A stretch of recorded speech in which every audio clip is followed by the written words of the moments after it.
Good afternoon, ladies and gentlemen. I have written my paper, parts of it in Filipino. So please indulge me in some parts because I will be reading in Filipino, but for the benefit of our international audiences, I will be translating here and there. And I hope you will follow. I'd like this lecture to be not so formal, even if I have prepared something. I'd like it to go along with me as I discuss with you some experiences in our own poetry in the Philippines. I titled my presentation, Bakit Kailangan ng Tula sa Panahong Di Na Uso? Isang pagbasa sa katutubo sa ating sarili. So roughly, it is really a question of why we need poetry in this age, when it seems to be so out of fashion. And when reading poetry, I hope I can bring with you to that part of ourselves, what is local in us, what is it that we are that is worth looking at about ourselves as Filipinos. Ako marahil ang isa sa mga unang nagduda, naligalig, nangimi, samantalang di rin nakaiwas sa pagkamangha, nang di na mapigilan ang ganap na pag-iral ng panahong digital sa buong mundo. Saksi ako sa mas matatandang manunulat na matagal na nag-urong-sulong sa paghugot ng sarili, sa pagsuso sa nakagisnan at nakasanayang Olympia at Underwood. Nakayuko ang ulo habang malakas na tinitipa ng mga daliri ang mga letra sa typewriter para sa bagong tula o nobela. Hanggang sa malaon ay nagsilaki na ang kanilang mga anak at ang matanda ang naturuan ng bata. Unti-unti at tuloy-tuloy, pagkat gayon nga ang nangyari sa maraming bagay. At kung nais ng manunulat na makaligtas, ay kailangan siyang sumabay sa kagilagilalas at napakaraming pagbabago na nagsusulong ng kaalaman ng tao. Probably, what I try to say here is, probably the sector that was most suspicious of the digital age would be the sector of the Filipino writers, who were so enamored of their typewriters, their old typewriters. They did not want to part ways with it until their own children had to win them away from that equipment and finally taught them how to use the computer. Payak ang aking malubhang pag-aalala. Sa panahong tinatamasa ng maraming kabataan at mag-aaral ang silbi ng computer at internet, tila lalo namang lumalawak ang agwat sa mga nakapag-aral at di na nakapag-aaral, sa mga maalam at sa mga marunong di marunong magbasa at magsulat. Hindi ko makalimutan ang isang kumperensya noon sa Iligan, kung saan ikinalungkot ng di ilang mga guro na sa kanilang mga eskwelahan ay di pa sila naabot ng computer at sa halip ay nag-uunahan sila sa isang copier at lumang typewriter at mga lumat sira-sirang libro. Samantalay, nag-uunahan din sa pinakabagong software at kapasidad ng computer ang malalaking universidad. Ano't anuman ay lilipasan ng taon ng mga batang dukha at magsisilaki na hindi nakalanghap ng papel at aklat at lalo pa ng karunungang nakasulat. I'm saying that my grief stems from the observation of the reality that of this wide divide between those who have and those who have not, those who can afford the latest in technology and those who have not even experienced the smell and the feel of how it is to read and to touch books. Hindi rin nakapagpayapa ang maagang propesiya ni Bill Gates ukol sa pangarap niyang paperless society. Isang mundo na tuluyang magwawaksi sa pag-aaksaya ng papel at libro, aniya. Gayon na lamang ang pagtutol ni Mario Vargas Llosa sa artikulong Why Literature sa miting ito ni Gates. Bagamat hindi maitatatwa ang revolusyong teknolohikal na idinulot ng computer, maaaring hindi rin tuluyang mahahalinhan ng computer ang lapit at pagninilay na nakayang ibigay ng paghawak at pagsalat sa libro, sa pribadong lugar at oras ayon sa pagpapasya ng mambabasa. In this article, Why Literature by Mario Vargas Llosa, no, he actually made a commentary, very strong commentary about this advocacy of Mr. Bill Gates, his aspiration to see one day that we all would live finally in a paperless society, so he says.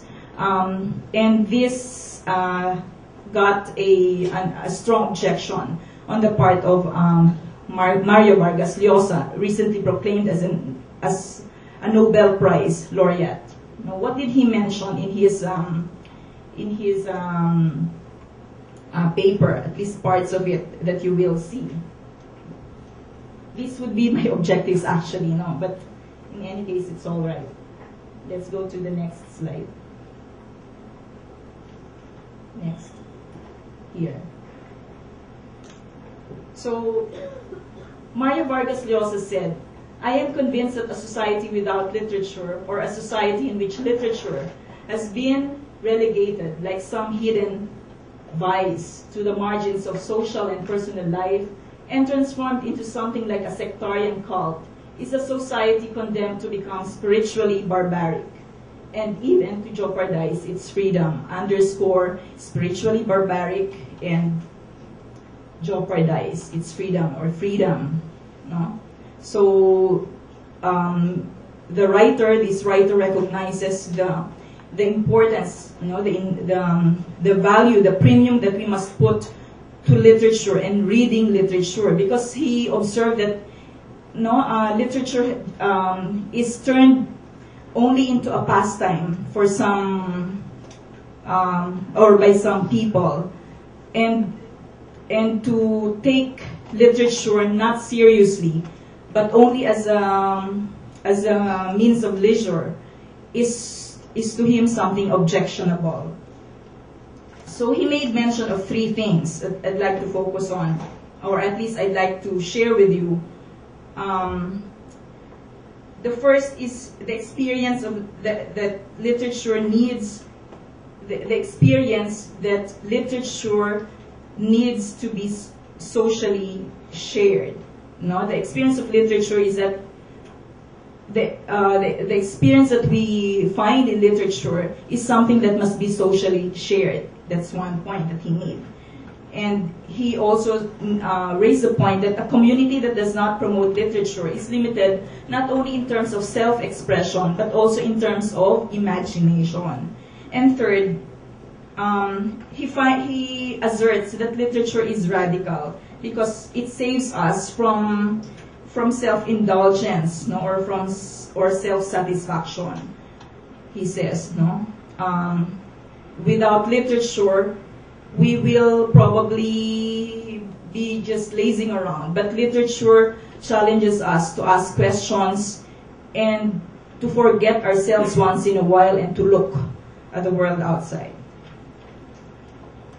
Now, for the objectives that I mentioned earlier are really more or less, of course, in connection with the general objectives of this conference. But as I share with you some points about this paper and also some examples of our poetry, I would like you to experience with me, you know, the joy that we derive when we read poetry, and why it remains relevant to us in spite of the times. So Mario Vargas Llosa spoke in general about literature, but I'd like to take a look in particular at poetry, you know, and Philippine poetry at that. So, bakit tula? Why poetry? Next. To answer the question, I would like to invite you to go down some images in our history, the times when, before the coming of the colonizers, you know, and see for yourself how we looked like, you know, before the Spaniards came. So these were the early images. These were our women taking a bath, you know, in the batalan we call them. Next. This would be our these are images now of the women. If you notice, they are dressed it's not so much the white dress that I'd like you to pay attention to, but the bangles, that they are wearing up to the length of their arms, what has one of our scholars, Resil Mojares, had to say about this penchant of Filipinos to dress up? We are so involved in fashion. We like to dress up. We like to wear all these bangles and enlarged earrings. In an article, what is the Filipino body saying? The scholar Resil Mojares said that probably there is more to it, to the fashion, to the taste for fashion than weakness for imitation or indulgence. Mojares asks, might we not see here the stirrings of deep-lying cultural and racial urges? Because for the early Filipinos, the body was important, the body was sacred. And even the tattoos that they would wear on their bodies would signify something very important, like, for instance, that sense of honor that a lot of young people and even the old people, the people in government would forget. Because the tattoos, before they were painted on the bodies, would have to be earned by the person. Unlike now, when you go to Boracay, you can just ask for the tattoo and pay for that. But our early Filipinos, before they could wear the tattoos, had to defend, for instance, their people. It bore an honorable mark. That is an example. This is another. Next slide, please. You see here a couple dressed in finery. These are couple from Mindanao. In the early times, our society, our political unit was called the barangay, and was headed by the datu and also the raha. These were the terms, that the powerful people, enjoyed during that time. I showed this image because maybe to disabuse ourselves of the notion that the Filipinos, early Filipinos, whenever we are asked, how did we look like, and the only answer probably that we will say is that we were wearing yung bahag, or the G-string, we call it, or that we smelled bad. But in fact, these are images of the Filipinos who would prove that they dressed in finery. And their jewelry, by the way, they're made of fine gold. Okay. Also, in the next slide, you will see that we had our own syllabary. This would be the baybayin, we call it, from which is the basis of our alphabet now. This would be the script that the early Filipinos used in the way as they wrote, on the barks of trees and stones. Now, next slide. I'd like to go to that part, to the early poetry of the Filipinos. Why did I have to show you that slide on the syllabary? Because this is also to prove that there was an existing culture even during that time. Although much of our tradition was oral, the early Filipinos could write. But then finally, the written literature, or the literature, was written and recorded when the Spaniards, the friars, took it upon themselves to learn the language. They did not want to teach us Spanish, but they learned Tagalog, and so they recorded this literature and without thinking that it was valuable literature, they recorded it in the dictionary as samples of the usages of the words. So finally, we could read what the early Filipinos were exchanging between them. And what are these forms of early literature? We call them bugtong at salawikain, no? The riddles and the proverbs. You are familiar with that, but I'd like to read to you how it sounds, no, in Filipino, because there is much to be appreciated in the tugma at sukat, we call it, no, the rhyme and meter. So this is an example. Isang balong malalim. Pakibasa niyo nga mga Filipino. Please read. Sagot? Bibig. Can you explain? For the benefit of our audiences.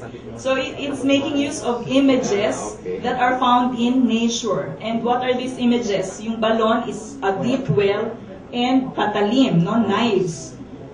So what is the congruence between them? Parang, how do you connect these two? But these are the things that are found in the surroundings or in the environment of the early Filipinos. Another one, dalawang batong. Okay, it is talking of what? Okay, why eyes? Mata, dalawang batong. Bato would be the stones, no? But in fact, it is talking of the eyes. Maitim, so black stones. Malayo ang nararating. So that imagination of the stones being thrown and the distance that it could get, no? And yet it is talking about the body or parts of the body. Okay, next. Salawikain. So, apart from the bugtong, there is the other very short unit of our literature, salawikain, or the proverbs. Now, the proverbs are less image-driven, but they are significant because they give lessons, no? They impart lessons. However, the examples I gave you would be samples of salawikain that are also gifted, no, with imagery. Can you read, please? Ang taong. Okay, so yung sa mga Filipino, naririnig ninyo yung tunog, hindi ba? Ang taong walang kibo, nasa loob ang kulo. So these two sounds rhyme. The last words, no, rhyme with each other. And it talks of, can anyone guess? Parang the equivalent of that in English is silent water runs deep. Something like it. Okay? Na may tay nga ang lupa, may pakpak ang balita. Bakit nang nagchismis agad, no? But one thing that you can, it may be talking about that, no? The power, no, of lies or rumors. So may tay nga ang lupa. But what is wondrous about this is the presence of the imagination, no, of the sayer. May tay nga ang lupa, ground, no, and it is and the speaker is imagining the ground to be possessed with ears. May pakpak ang balita. So the wings, no, that these stories, no, and the distance that these stories can travel as a result of that. Okay. Next, let's go. This would be the Tanaga of the Tagalog, because our early Filipinos had short poems, no? It's not the shortest would be the Bugtong and Salawikain, but the other short poems composed usually of 4 lines would come from the Tagalog region. So this is the Tanaga. Ang tubig may malalim, malilirit kung libdin. Itong budhing magaling, maliwag paghanapin. So translated roughly by Dr. Lumbera, it says, No matter how deep the stream, its depth can be fathomed. The really difficult task is to find a good heart. Okay, another one. Next. Ang sugat ay kung tinanggap, di daramdamin ang antak. Ang aayaw at di mayag, galos lamang magnanaknak. Napakalalim kung tutuusin nitong nito. What is the English translation? When one submits himself to wounding, the intensest pain is bearable. When one is unwilling, even the merest scratch can fester. What is the meaning in any case? No, and she says here, we cannot understand. But let us remember, this is old Tagalog. But that is not to say we cannot understand the language. No, what is the image that we see here? Sugat, nakakita na kayo ng sugat, hindi ba? Malalim na sugat, nakaramdam na kayo ng malalim na sugat. Pero pag malalim ang sugat, ang sinasabi dito sa Tanaga, halos hindi mo dinaramdam dahil sa lalim. Kung nakakapanood kayo ng mga telenovela, yung mga totoong nasasaktan, di ba? Ano ang totoong reaksyon ng mga babae, halimbawa mga karakter, mga tauhan na nasasaktan? Hindi kapanipaniwala yung sumisigaw ng malakas. Kasi ang totoong nasasaktan, tinatanggap yung sakit ng tahimik lamang. Pero yung mga bata, pag nagalusan, anong ginagawa nila? Sobrang iyak, galos lang naman yun.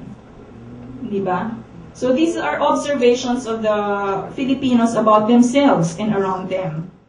If I die, bury me not at the cross of San Felix. Bury me under your fingernails, that I may be eaten along with every food you eat, that I may be drunk along with every cup of water you drink. You tell me, what is this? This is such a spiritual poem. No? Although it is talking, probably you will be aghast at the idea of eating the beloved, no? And the dirt in your fingernails, if you try to imagine. No? But when you go deeply into the poem, what is it saying? This is an attempt, an aspiration to be one or to be united with the beloved, the lover and the beloved as one. No? And somehow, if I read this at length, I can even see some Christian undertones in it. Especially that the breaking of the bread, you know, that Christ did. And if you notice here, the use of San Felix, no, San Felix, meron na silang Kristiyanong elemento, di ba, yung mga katutubo. So, napapasok na sila. So, that is reflected also in the poem. Let's go to the next one. Anyway, ito yung yung aking salin. Kaninong mukha itong nasasalamin sa mainit na tubig na sana'y iinumin. Di ko ibig uminom nang ang pangitain ay maglaon. Kung ako'y mamatay, ilibing mo ako hindi sa may krus ni San Felix. Ilibing mo ako sa iyong mga kuko, nang maisama ako sa bawat pirasong kinakain, nang inumin mo ako sa bawat tasa ng tubig na iyong iniinom. Okay. Okay, let's go to the next one. This one is, this is the ambahan that I was talking about earlier. The ambahan is the short poetry, short poems of the Mangyan. No? Dr. Florentino Ornedo is one of the scholars who really went and lived with the Mangyan and studied their language and culture and came up with a translation of the Batanes, Batanes pa rin pala to. Oh yes, the Lajit. So this one is another example of that. I hide my face and weep, for when I see all my childhood friends, they all have grown taller than the tops of the trees in the Chipuho and Nunuk groves. But I, poor me, have not grown taller than the blades of grass on the pasture. Now I am like the castaway driftwood, which none of my cousins will ever find and bring home. Okay. Next. You see here the longing, hindi ba? The longing of of the person to be with the cousins, no, those who left already. Okay, next slide. Oh, this is the ambahan of the mangyan. Okay. Next. Ano ang sinasabi ng mga tula tungkol sa atin? Ano ang sinasabi ng mga tula tungkol sa atin? Next, please. Ano ang inyong napansin? No? May kakayahan ang ating mga ninuno na lumikha ng mga bago at sariwang larawan mula sa paligid at kalikasan. So it is very natural for them to create images. And I think because they had no distractions, they managed, no, to use all their powers to imagine. Can you imagine yourselves during that time when there would be nothing, no computers and all that? Our children are easily bored, but they were captured by the world around them. Next. May kakayahan silang gamitin ng matalas ang kanilang pandama at ang imahinasyon upang tuklasin o siyasatin ang mga bagay-bagay. So it is not only the senses that are stimulated, but also the imagination. Okay, next. May kakayahan silang magnilay bilang pag-iisa ng sarili at paligid, ng loob at labas na daigdig. This is one of the things that I truly appreciate about the early literature. You know, how they have shown their power to reflect. You know, their ability to reflect deeply on life and the world about them. Next. I would have like to share with you this poem by Jerry Gracio, no? But I am limited by time. So this poem by Mr. Jerry Gracio from the collection Aves is really about a young girl. Maybe you are reading it, diba? You are reading it silently on your own. This is a young girl who becomes witness to the killing of a chicken. No, Filipinos love to eat chicken, and this little girl all of a sudden feels the pangs of hunger and wants to ask more than the usual dishes. And so the one of the adults in the house agreed to her and offered, no, the chicken, but she had to join, no, the adult in killing the chicken. Let's go to the last ganyan. This is how the chicken was killed. Okay, saglit na natigilan ang nagkakatay, saka pabirong iniunday ang itak. Ewan kung sinasadya na hagip ang leeg ng manok at nang mabitiwan tumakbo, parang hanap ang ulo. Kumaripas si Met-Met ng lipad papasok sa bahay. Next slide. Ito yung katapusan ng tula. Hindi siya naghapunan. Iyon ang unang pagsaksi niya sa kamatayan. Masakit, sabi niya, parang leeg ko ang tinatanggal. Nangako si Met-Met na hindi na pakakainin ang mga manok kung papatayin din lang. Nagtataka kung bakit sa sandali ng hinakdal niya sa kamatayan, lahat ng nakatatanda sa kanyang paligid ay tawanan ng tawanan. The most disturbing part here is the last line. No? Why is everybody laughing? That was the question in the mind of the child. No, a chicken is being killed, and that chicken she took care of that for the longest time, and now it's being killed, and everybody seems to having a grand time about that violence, diba? Next, last few points about this presentation. Bakit kailangan ng tula? Ngayon ay sisikapin ko sagutin yung tanong. Bakit kailangan ng tula? Ang tula ay isang paraan ng pakikinig sa ating kasaysayan at pinagmulan. Pagbasa natin ng tula, hindi lang tayo nagbabasa, no? Dahil ayaw nating magbasa dahil hindi natin maintindihan ang mga salita. Sa pagsisikap nating magbasa, nakikita natin ang ating kasaysayan, ang ating mga magulang, ang ating pinagmulan. Okay, next.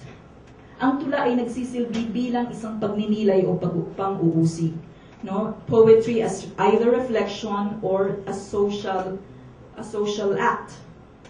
No? A social commentary. Next. Sinasalamin ng tula ang kariptan, lalim at kapangyarihan ng talinghaga. Masyado na tayong napapaligiran ng kapangitan siguro, ng karahasan. Pero ang tula ay sumasalamin sa kariptan, no? Sa lalim at kapangyarihan ng talinghaga. Malalim yung talinghaga sa mga Filipino. It is not just a device, no metaphor as device, but really it is the heart and soul of poetry. Next. Ang tula ay pangungusap ng ating wika at ang wika ang ating kaluluwa. I really had to choose using Filipino in the presentation at some parts, no, because that is the essence of this paper, no. Ang tula ay pangungusap ng ating wika. You tell me which of the genres or the forms of poetry or the literary types are most apt to our language. It is poetry. Next, ang tula ay may birtud ng alin sa espiritu ng bugtong o sa lawikain. Ito yung pinakahuli, no? We may take for granted the riddles and the proverbs, but when we read poetry, it is really just either of the two. And it's not an original idea, it's really an idea that is offered by national artist Virgilio Almario. He says there are really just two categories that we can appreciate when we read poetry. Either the poem is a bugtong o sa lawikain. Okay. Next, this is the last poem, but I don't have the time. Can you indulge me a few minutes? You will not. You don't have to decide whether it's a bugtong o sa lawikain. Pero this is something that I'd like to share with you. My own poem, my own take. We are celebrating Mother's Day. For all the mothers here, this is for you. Okay? Isa lang ang pangalan. Sa tuwing naghuhugas ako ng pinggan, paulit-ulit, tila walang katapusan, nagwawalis ng mga mumo, at nagpupunas ng sahig at hapag, pabalik-balik, para tanggalin ang lansa at ligwak sa mga ibabaw. Nagkukuro dagli ng iluluto sa susunod gayong katatapos lang kumain. Maya-maya'y nagbabalat ng patatas o naglalaga ng karne. Nagmamatiyag sa mga sulok-sulok at singit, tilamsik ng mantika sa dingding at kalan, pulutong ng langgam na paruot parito mula kung saan. May lamat na baso o natapyas na bibig ng puswelo. Sa tuwing sinasalat ko ang kinis ng almires mulang romblon, hinahanap ang nawawalang abrelata, binibilang kung sapat ang kutsara sa tinidor. Naaalala ko ng may panalangin at lalong pagkamangha ang kanyang mga kamay. Walang pagod na lumikha ng bawat araw at gabi sa kanyang mutyang luklukan. Di sumingil ng ulo maliban sa bawang. Di lumuha ng hinagpis kundi dahil sa sibuyas. O marahil nagpa siyang maglihim. Imbakin iyon tulad ng sardinas. Di nagkwenta, liban sa tasa ng tubig para sa sinaing. Di ko nabayaran kailanman, di kayang mabayaran. At ngayoy di matapatan ang ganap niyang pag-aalay. Ano't sa kahuli-hulihay, di pa rin siya nakatiis. Niyakap akong mahigpit ng kanyang mga buto, di ininda ang nanunuot na sakit. Bumulong-bulong ng palaisipang tila bumabalik sa musmos. At sinapupunan, walang hanggan, ay walang hanggan. Bawat saglit ay dumadalaw ang kanyang pag-ibig, tulad ng tambak sa lababong mga pinggan. Magandang hapon po sa inyo.